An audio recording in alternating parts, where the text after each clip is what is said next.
Цагдаагийн ерхий газраас болж байгаа үйл явдалтай холбогдуулаад тодруулах өгөх хэвлэлийн байгууллагыг зохион байгууллаа. За шинэ төмөр зам төсөл болон сайн шандын аж үйлдвэрийн цогцлборын холбоотой хэрэгт бүрдэн байцаалт ажиллагаа явуулах хугацаанд баялагын хувь ХГ компани, Төмөн Ишгтэн ХГ компани санхүүгийн бичиг баримтанд одоо үзлэг шалгалт хийх ийм эрсдэл шаардлага гарсан. Энэний үүднээс бол дээрх хоёр компани Баянгол зочид буудалд үйл ажиллагаа явуулдаг.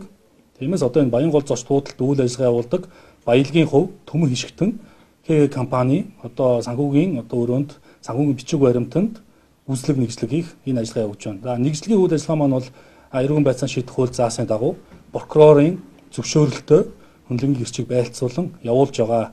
За энэ одоо хэвлэл мэдээллийн хэрэгслэр улсын хурлын гишүүн баталгааг одоо баримтлах гэж байна. Тусгай ажлын очсон мөн гэсэн ташаа мэдээлэл гарч байна. За байцаан шийдэх хууль заасны дагуу одоо нэгжлэгийг одоо саадгүй явуулах мөрдөн байцаалд хүндрэл учруулахгүй байх үүднээс цагдаагийн аль багшлыг бид нар хамгаалтанд ажиллуулж байгаа. Энэ одоо нэгжлийн үйл ажиллагаа маань ямар нэгэн улсын хурлын гишүүний одоо хувьд бие таалдсан одоо хувийн одоо өөрийнх нь өрөө тасалгаанд нэгжлэгээс ийм зүйл байхгүй. Энэ бол баялагын хувь Төмөн Ишгтэн ХГ компани одоо байранд нэгжлэг хийж байгаа. Энэ хоёр байгууллага маань энэ Баянгол зочид буудалд үйл ажиллагаа явуулдаг. Энэ үднээсээ л энэ асуудал болж байна. Тэсээс цагдаагийн байгууллага бол бүхий л үйл ажиллагаа маань прокурорын зөвшөөрлийн дагуу эрүүл байцаан шийдэх хууль заасны дагуу энэ ажиллагаа явагдаж байгаа. За баярлалаа.